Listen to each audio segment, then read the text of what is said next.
भय का नहीं, सत्य का प्रमाण है। जय सिया राम।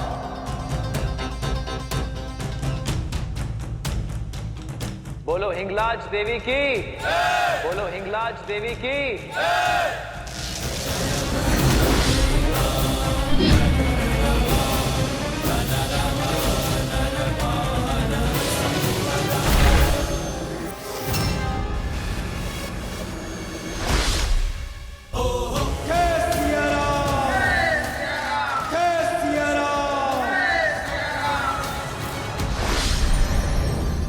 नारायण नारायण।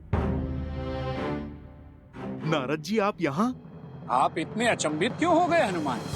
एक भक्त दूसरे भक्त से मिलने नहीं आ सकता? अवश्य अवश्य। ये तो मेरा सौभाग्य है कि आप मुझसे मिलने पधारे। परंतु नारद जी, आप बिना उद्देश्य के कहाँ किसी से मिलने आते हैं? आज आपका कैसे आना हुआ, ये सोचकर थोड़ा सा चिंतित हूँ मैं। हाँ, बात तो अब चिंता की ही है। सोचा श्री राम से भेंट करने से पूर्व आपसे मिल लेता हूँ, किंतु चलिए अब सारी बातें उन्हें ही बता देता हूँ। चिंता केवल इतनी ही है कि कहीं प्रभु श्री राम अधिक व्यथित ना हो जाएं। नारायण नारायण। देवर्षि, भक्त के होते हुए आप भगवान को क्यों चिंतित करते हैं? प्रभु हिंगलाज माता के मंदिर का पुनर्निर्माण करवाने में व्यस्त हैं। आप कृपा करके मुझसे कहिए ना। नहीं, मैं राजकुमार भरत के पास जाता हूँ। नारायण नारायण। रुकिए। भरत भैया तो गंधर्वों के साथ युद्ध में लगे हैं। आप मुझे बताइए ना, बात क्या है? बता तो दूं, किंतु आप मेरी सहायता कैसे करेंगे हनुमान? आप तो प्रभु श्री राम की रक्षा में लीन हैं। मुनिवर, आप मुझे समस्या तो बताइए, समाधान मैं खोज लूंगा। लव कुश अगस्त्य ऋषि के साथ कहीं गए हैं, और वो जिस दिशा में गए हैं वहां कुंभकर्ण का पुत्र देवामित उनकी प्रतीक्षा कर रहा है, और उसे ज्ञात हो चुका है कि लव कुश श्री राम के पुत्र हैं। उसकी मंशा शुभ नहीं है हनुमान जी। आप निश्चिंत रहिए देवऋषि। मेरे होते मेरे अनुज लव कुश पर कोई भी कुदृष्टि नहीं डाल सकता। बस ये संदेश देने और आश्वासन के यही तो बोल सुनने आया था मैं। देवऋषि, बहुत बहुत धन्यवाद आपका। ये केवल राम काज ही नहीं, ये तो मेरे प्रभु श्री राम पर होने वाला प्रहार है, क्योंकि लव कुश की हानि प्रभु की हानि है, रघुकुल की हानि है। देवऋषि, अब ये समस्या मेरी है। नारायण नारायण।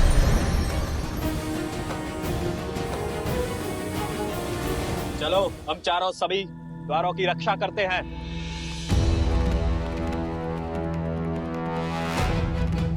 द्वार खोलो बंधु। हम ऋषि यहाँ पर पूजा के लिए आए हैं। हमें यहीं से हर ओर दृष्टि रखनी चाहिए। आसमान से सब स्पष्ट दिखाई देगा। राम के पुत्र हैं, इतने मूर्ख नहीं हैं जो सीधा द्वार से आएंगे।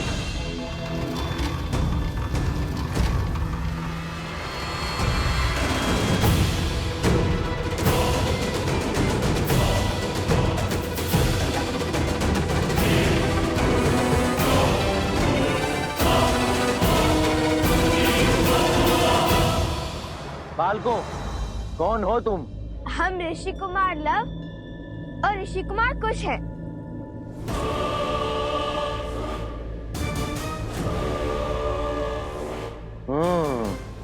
लव, कुश, यही तो हैं वो दोनों। घेर दो इन्हें, सभी द्वार बंद करो, भागने ना पाए। ये क्या हुआ? भैया, कहीं मैंने ऋषि कुमार के स्थान पर राजकुमार तो नहीं बोल दिया? नहीं। तो फिर ये हमें बंदी क्यों बना रहे हैं?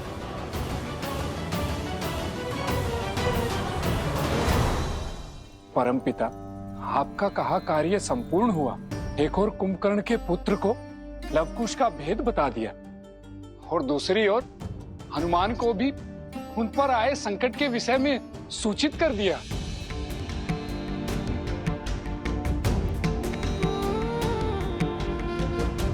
पुत्र, हरि का कार्य कर।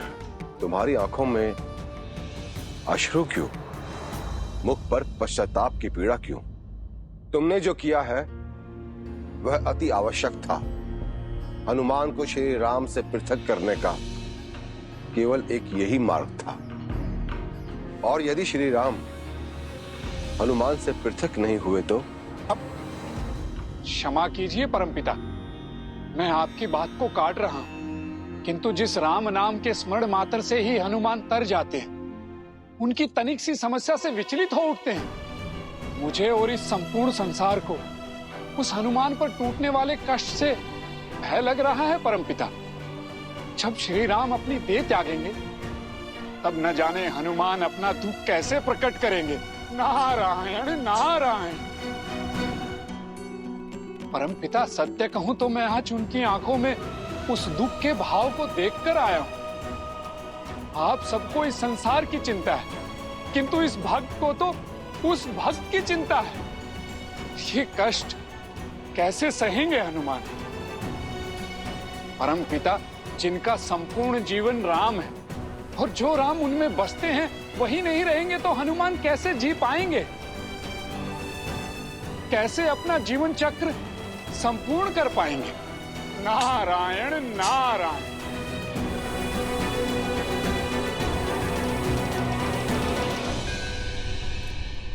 माता हिंगलाज देवी की, माता हिंगलाज देवी की। चलो, उचित ही हुआ। अब तुम्हारे अंत का शुभारंभ करते हैं।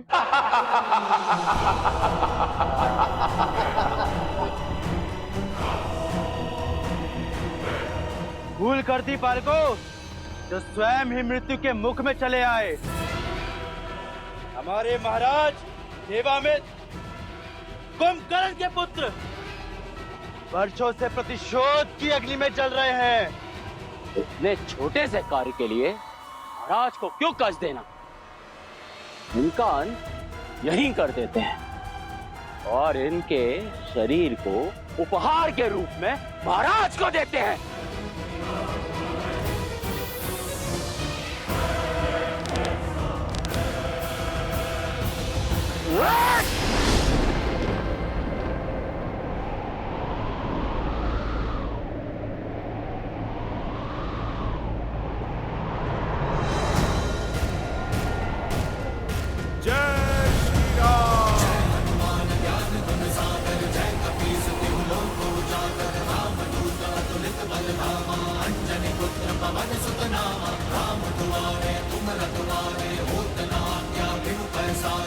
किसने साहस किया सिया राम पुत्र लवकुश को हाथ लगाने का?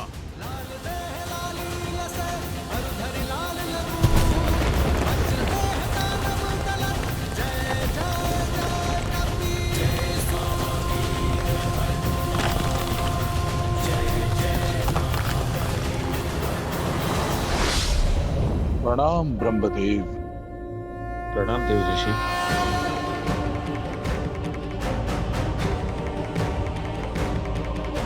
ब्रह्मदेव, हनुमान जी लवकुश की सहायता के लिए पहुंच गए हैं और एक एक कर सभी असुरों का अंत कर रहे हैं।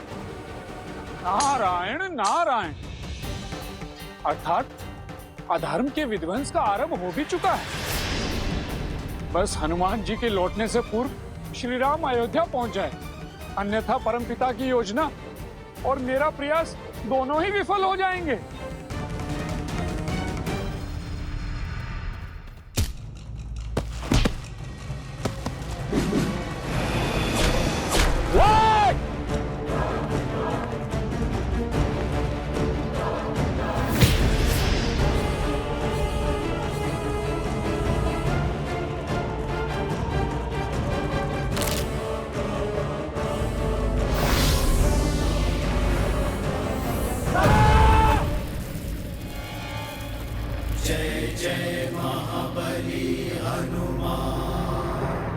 बकासुर को तो मेरा वरदान प्राप्त था, ये कैसे संभव हो सकता है? जहाँ राम भक्त हनुमान, वहाँ सब संभव है सूर्यदेव।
दुर्गम काज जगत के जेते, सुगम अनुग्रह तुम्हारे देते, और मनोरथ जो कोई लावे, सोई अमित जीवन फल पावे। चला इंद्रजीत अतुलित जो था, बंधु निधन सुनी उपजा क्रोधा, कपि दिखा तारुण भट आवा, टटटाई कर ठार धावा।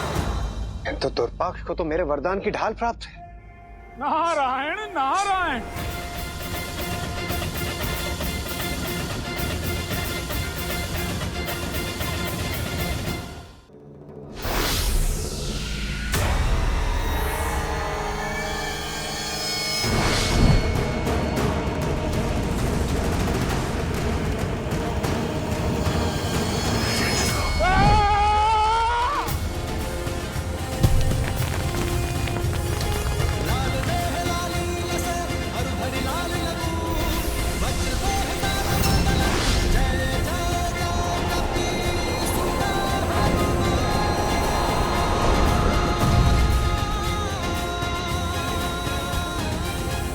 भीमासुर को तो मैंने वरदान दिया था। अर्थात सभी देवताओं के वरदान हनुमान जी के एक प्रहार के आगे परास्त हो गए। नारायण नारायण। जो असुर हम देवताओं द्वारा प्रदान किए कवच धारण कर युद्ध भूमि में उतरे थे, उन्हें एक एक कर हनुमान जी धूल में मिला रहे। मुझे तो भय है उन वरदानों का जो हनुमान जी को हमने बालपन में दिए थे। यह कहीं अधिकार देकर खुद हम पर भारी न पड़ जाए। जिन तीनों लोकों के संचालन का उत्तरदायित्व हम देवताओं पर है, आज वो तीनों लोक हनुमान जी की मुट्ठी में है। वो स्वयं रुद्र का स्वरूप है। हम चाहकर भी उनका कुछ नहीं बिगाड़ सकते। शांत हो जाइए आप सब, धैर्य रखिए और ये आस भी कि हनुमान अपने बल का प्रयोग करते रहें, बुद्धि का नहीं। क्योंकि यदि उनकी बुद्धि चली कि उन्हें हमारी छल का आभास हो जाएगा, अर्थात ज्ञात हो जाएगा कि हमने ही उन्हें श्री राम से पृथक करने का प्रयास किया है। यदि ऐसा हुआ तो नारायण नारायण।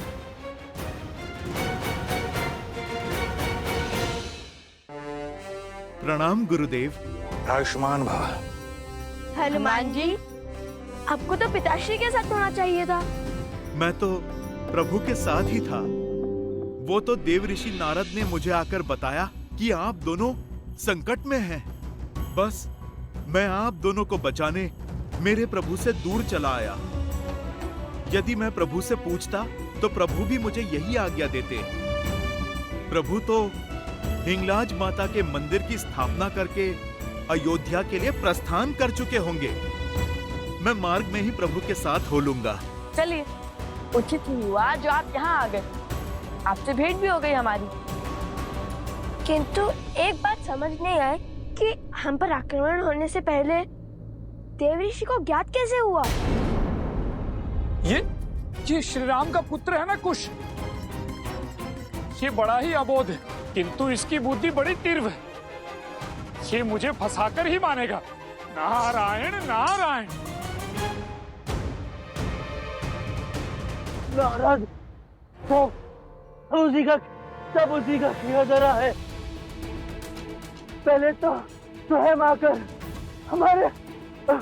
हमारे महाराज को इन दोनों का सत्य बताया, किंतु ये नहीं बताया कि हनुमान भी उनके साथ है।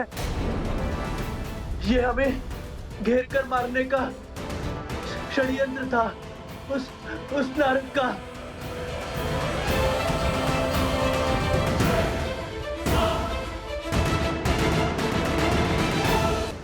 नारद सब उसी का किया जा रहा है।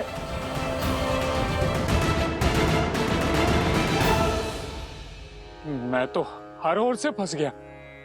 अब क्या होगा नारद? नारायण नारायण। हे परमपिता, आप ही कुछ कर सकते हैं। रक्षा कीजिए, रक्षा कीजिए माता।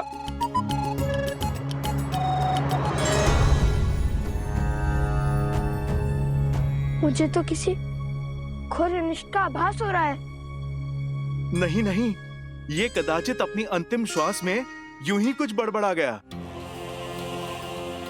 मृत्यु यदि समीप हो तो अधर्मी ऐसी ही बातें करते हैं।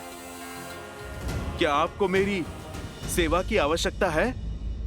वो क्या है ना, जब प्रभु मंदिर में थे तब तक मन चिंता मुक्त था, किंतु अब जब प्रभु अयोध्या के लिए निकल चुके हैं तो मेरा हृदय घबरा रहा है। मुझे शीघ्रातिशीघ्र प्रभु के पास पहुंचना है। हाँ हाँ, आप अवश्य जाइए हनुमान जी। वैसे भी ऋषिवर ने उस दुष्ट देवामित्र का दंत का दायित्व हमें सौंपा है और उसे संपूर्ण भी हम ही करेंगे। पहले समझाएंगे, यदि न माना तो उसे समाप्त कर देंगे।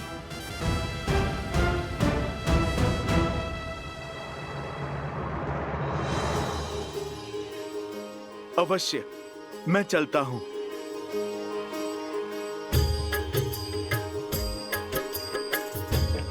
आज्ञा दीजिए। आयुष्मान भव। दुख भंजन जय हनुमान, संकट मोचन जय हनुमान, महावीर प्रभु जय हनुमान, अंजनी पुत्र जय हनुमान। स्मरण है ना, जब भी हनुमान की आवश्यकता पड़े अपने बड़े भाई को स्मरण कर लेना। हनुमान तुम्हारी आंखों के समक्ष होगा।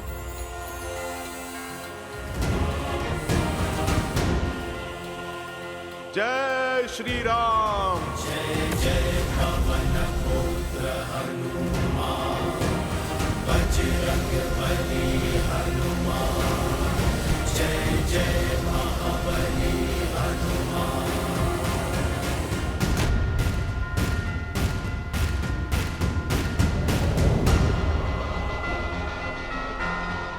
देव ऋषि नारद।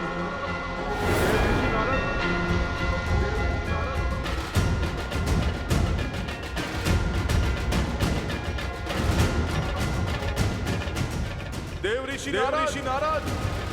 देव ऋषि नारद, हनुमान जी को अब आप ही रोक सकते हैं। जाइए और रोकिए उन्हें। नहीं नहीं, वो पवन पुत्र हैं, रुद्र रूप है, ना जाने वो क्या ही कर दे। अब तो मुझे केवल एक ही भाव बचा सकता है, प्रभु की शरण। प्रभु की शरण? तो आप क्या पृथ्वी पर जाने वाले हैं? नहीं नहीं, नंदनवन में। नंदनवन? कहीं भी जाओ, ना हनुमान की दृष्टि से बच पाओगे और ना ही उनके प्रश्नों से। हाँ, उचित होगा कि आप स्वयं जाके उन्हें सत्य बता दें और उन्हें समझाने का प्रयास करें, क्योंकि आप ब्रह्मांड के किसी भी कोने में क्यों ना हो, वो आपको खोज ही लेंगे।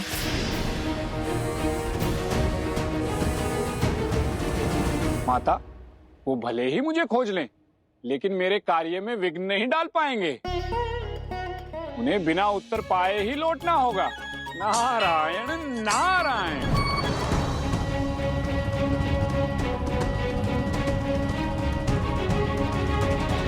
लगता है मुझसे बचने के लिए युक्ति सोच रहे हैं मुनिवर।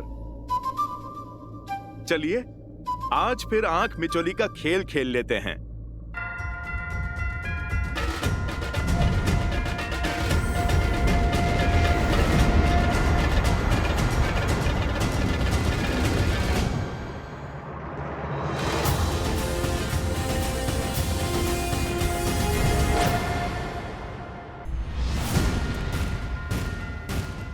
जय श्री राम।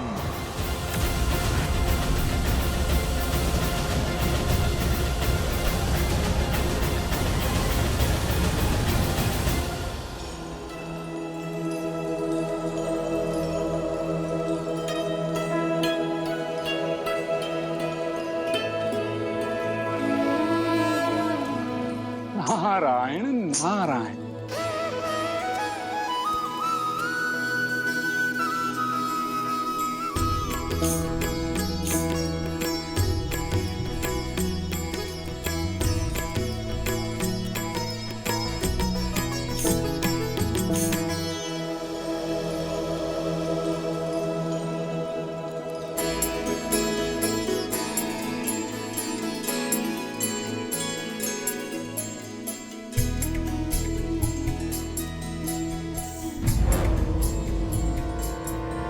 श्रीरामचंद्र कृपालु भजु मन हरण भव भय दारुणम नव कंज लोचन कंज मुख कर कंज पद कंजारुणम कंदर्प अगणित अमित छवि नव नील नीरज सुंदरम पट पीत मानहु तड़ित रुचि सुचि नौमि जनक सुतावरम।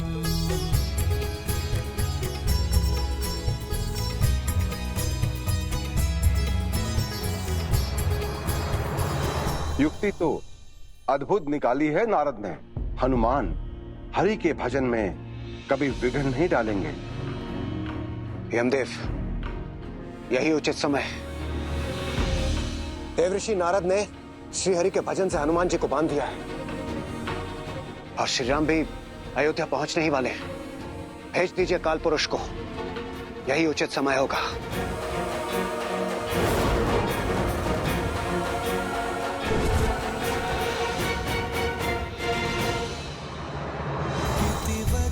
तुलसीदास शंकर शेष मुनि मन रंजनम मम हृदय कुंज निवास कुरु कामादि खल दल गंजन। एक भक्त ने दूसरे भक्त को रोकने के लिए भगवान का ही सहारा लिया है। अद्भुत चतुराई है आप में देवर्षि नारद। अब क्या करोगे मेरे हनुमान?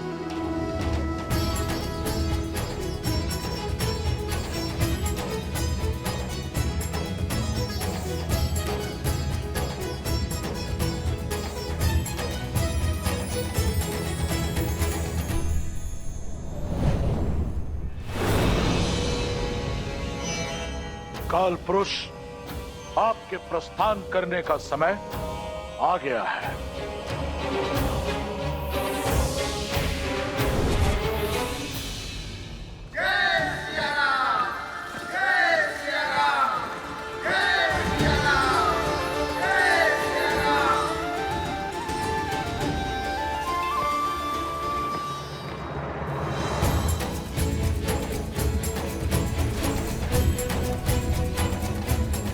प्रभु, प्रभु अयोध्या पहुंच गए?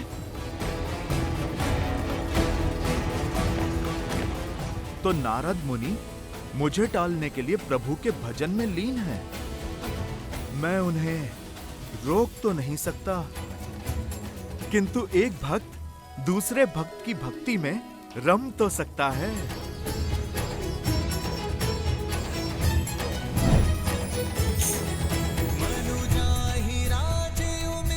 अच्छा, तो इन्हें लगता है मुझसे अधिक स्तुति कर पाएंगे ये। नारद किसी के रोके नहीं रुकता। नारायण नारायण।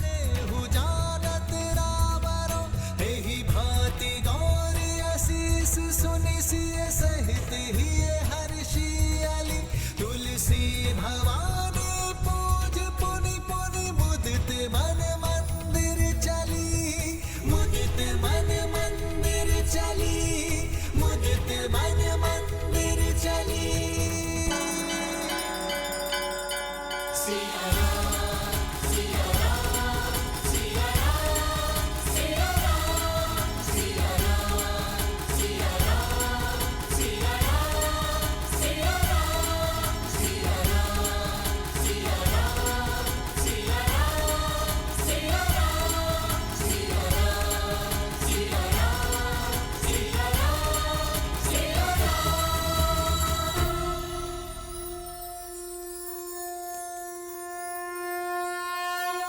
लीजिए, बुद्धि के धनी हनुमान ने इस संकट का हल खोज ही लिया है।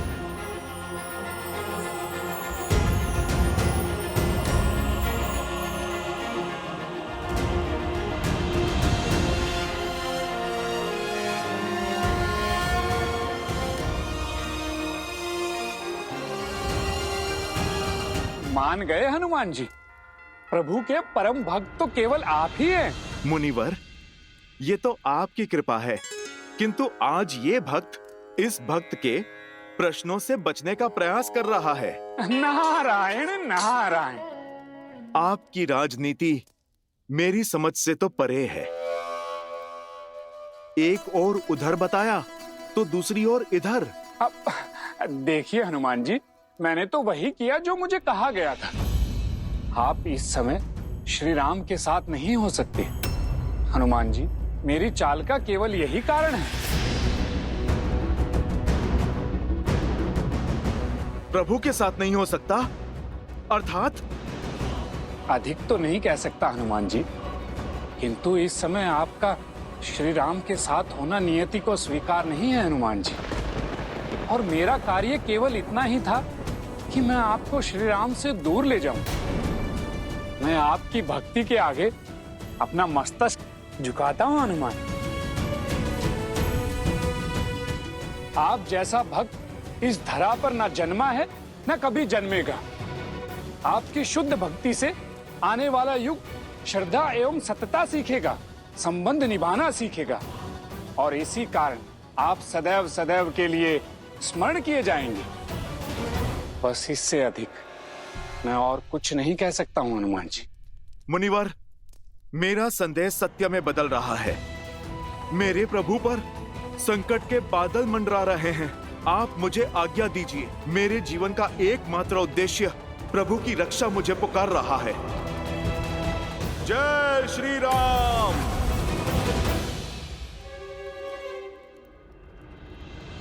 प्रभु,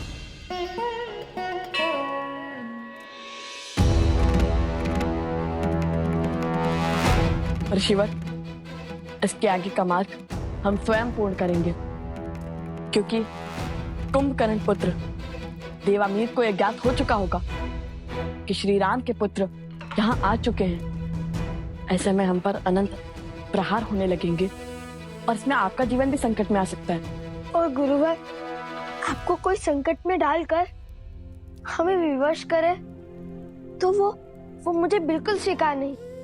इसलिए हम आपसे आग्रह करते हैं कि आप जाकर शिव मंदिर में बैठकर तप कीजिए। तब तक हम इस कुंभकर्ण के पुत्र को समझा कर आते हैं। कल्याण हो।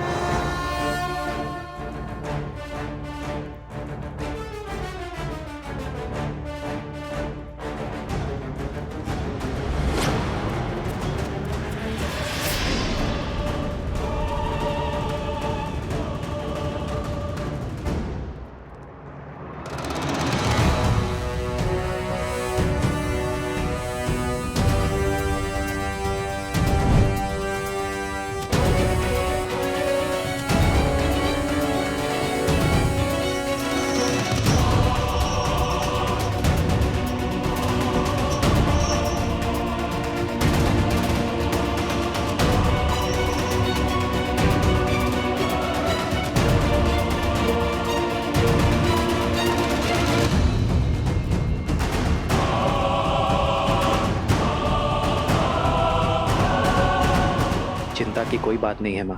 लवकुश सकुशल है और भरत पर भी कोई संकट नहीं है।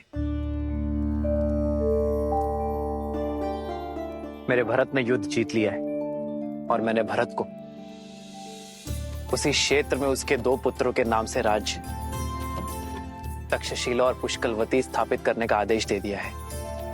राज्य के निर्माण के पश्चात वो लौट आएगा माँ।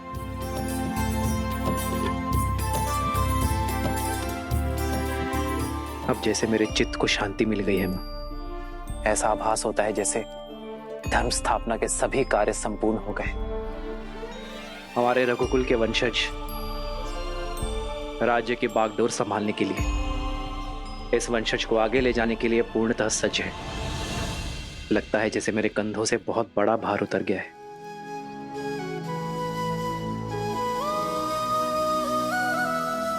श्री राम श्री राम श्री राम श्री राम।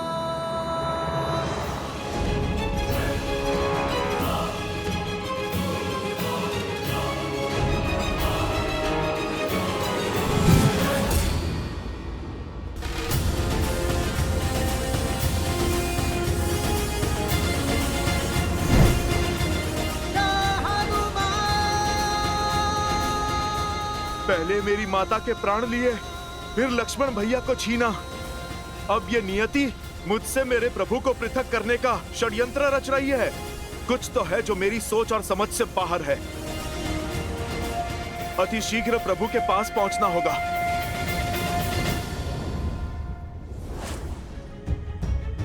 प्रणाम ब्रह्मदेव।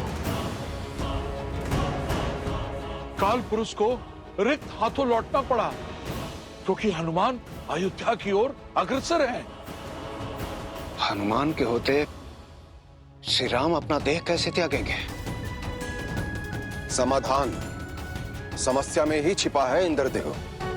हनुमान किसी की नहीं सुनेंगे सिवाय श्री राम के। तो अब क्या किया जाए ब्रह्मदेव?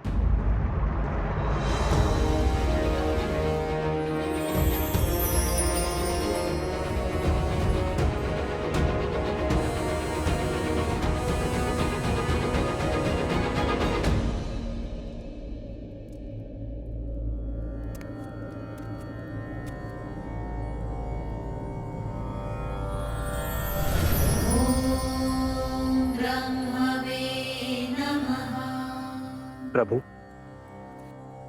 इस समय आप यहाँ बताइए किस प्रयोजन से आए हैं? एक समस्या है श्री राम, जिसका समाधान समस्या में ही छिपा है। हमारे संकट का निवारण आप हैं श्री राम। मैं उसी दुविधा के हल के लिए यहाँ उपस्थित हुआ हूं, जिसके लिए आप भी चिंतित हैं हनुमान।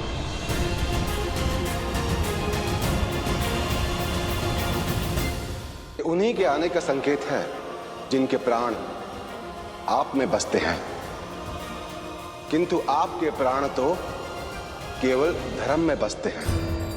जिस धर्म के पथ पर चलकर आपने अपने ही अनुज लक्ष्मण को मृत्यु को पाने की आज्ञा दे दी, जिस धर्म की ज्योत को प्रज्वलित रखने के लिए देवी सीता ने अपने प्राण त्याग दिए, उसी धर्म को आगे बढ़ाने के लिए, जीवन चक्र को आगे बढ़ाने के लिए, नए युग के आगमन के लिए, त्रेता के अंत और द्वापर युग के शुभारंभ के लिए आपको जाना होगा प्रभु, ताकि आपका अगला अवतार इस धरा को तृप्त करे और संसार को नई सीख दे। पर जब तक हनुमान यहां है तब तक ये असंभव है। आपको हनुमान को समझाना होगा। कैसे, ये तो आप जाने, किंतु करना आपको ही होगा प्रभु।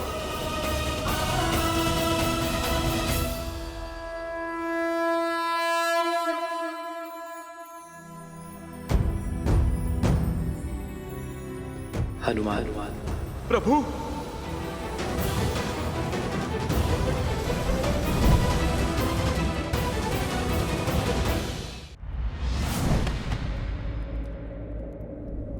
प्रणाम प्रभु। हनुमान, मैं तुमसे कुछ बात करना चाहता हूँ। इस तुच्छ भक्त में इतना सामर्थ्य तो नहीं कि मैं आपसे कुछ कह सकूं, किंतु मैं इतना अवश्य समझ चुका हूं कि कुछ तो घट रहा है जो मुझसे छुपाया जा रहा है। प्रभु, कोई तो सत्य है जिसे मुझसे पृथक रखा जा रहा है। इसलिए प्रभु, मैंने निर्णय लिया है कि अब मैं आपको एक क्षण के लिए भी अकेले नहीं छोड़ूंगा। मेरे नहीं होने पर उस काल के पग अयोध्या तक पहुंचे, किंतु अब मेरे रहते वो काल इस अयोध्या में पग धर के दिखाएं। ये चुनौती है मेरी उस काल को। अब काल का काल बनेगा ये हनुमान।